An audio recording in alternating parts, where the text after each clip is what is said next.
احنا ضد انه الرجل اللي فقير انه يدخل الحبس لانه ما قدش يخلص النفقه.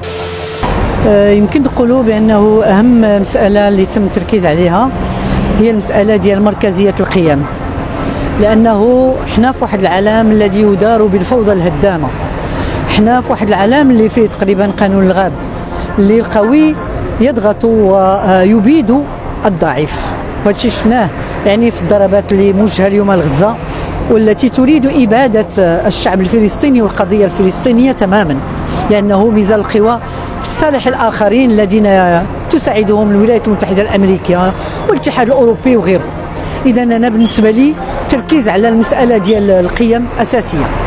علاش؟ من ناحية أخرى لأنه الشعب المغربي رغم الظروف الصعبه اللي كنعيشوها، لانه كاين جهات مهمشه من البلاد، كاين اتساع الدائره ديال الفقر بالشهادات المندوبيه الساميه والجزء اعلى للحسابات، ولكن هذا الشعب المغربي عنده قيم رفيعه وبين عليها في كل محطه، واخرها ربما الفاجعه ديال الزلزال اللي المغاربه التفوا كلهم حول الاخوان ديالهم في الجهه ديال الحوز اللي اصيبوا بهذا الزلزال، وكل شيء هبط وكل شيء بغى يعاون.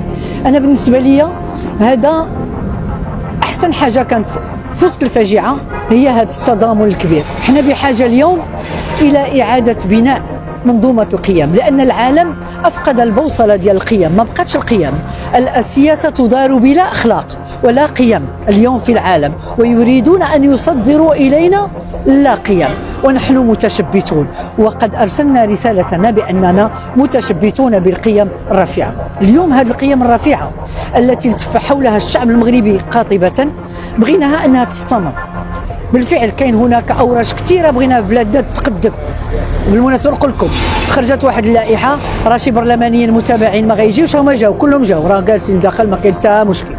بالفعل قرينات البراءه، ولكن راه كاين شي وحدين راهم ما خصوش يكونوا في البرلمان، خصهم تعرفوا هذا الشيء. حنا كنقولوا الكلام ماشي الزواق، هذه من ناحيه، ولكن حنا بلادنا محتاجه اصلاحات كثيره، وضمن هذه الاصلاحات بما انه مثلا المعهد الملكي للدراسات الاستراتيجيه قال بان المغاربه متشبتين بجوج ديال القيم كبيره، الاسره والدين.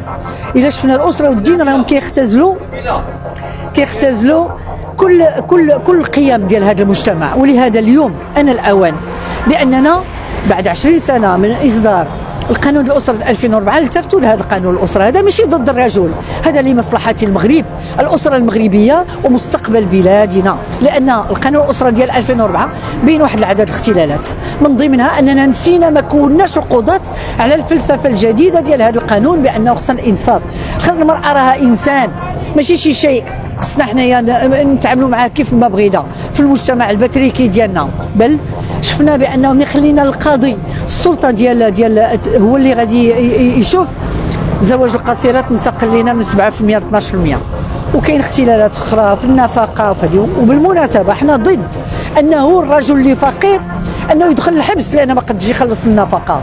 راه خاص يكون صندوق ديال التكافل. علاش هذا الراجل يدخل؟ الدراري مصدومين، العائلات شتتوا نزيدوا نصيفطوا باهم الحبس، هادشي راه ما خصوش يكون. ولهذا انا امل وعندي امل كبير في هذا الشعب المغربي المقدام انه يتعامل مع قانون الاسره بواحد الجديه وبواحد الروح اللي هي ديال الانصاف وديال العدل. هذا الشيء اللي بغيناه باش بنياتنا يقراو ويتكونوا، باش غدا يكونوا اسر تكون عندها امكانيه النجاح، ماشي غير الاسر مشتته. وبغينا كذلك في مراكز القرار، راه البنات كيجيو هما الاولين، بغينا ولا كرهنا، في القانون في الفيزيك في المات. علاش ما يكون 50% ديال النساء والرجال في مراكز القرار؟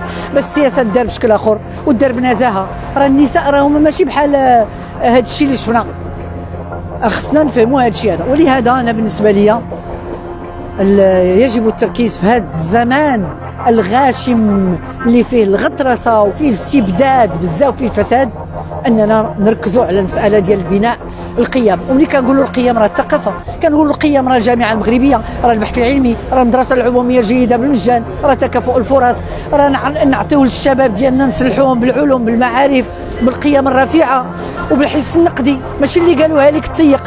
راه خصك تكون عندك ثقافه عامه وتكون قادر بانك تكون انت واحد المواطن مواطنه صالحين باش تخدموا البلاد وتوضعوا على السكه الديمقراطيه. راه هكا غندافعوا على سيادة بلادنا، والا راه كاين هجومات مضاده من جهات كثيره. الله يحضر السلام. شكرا. لا تنسى الاشتراك بقناتنا ميديا لايف والضغط على زر الجرس للتوصل بآخر الأخبار.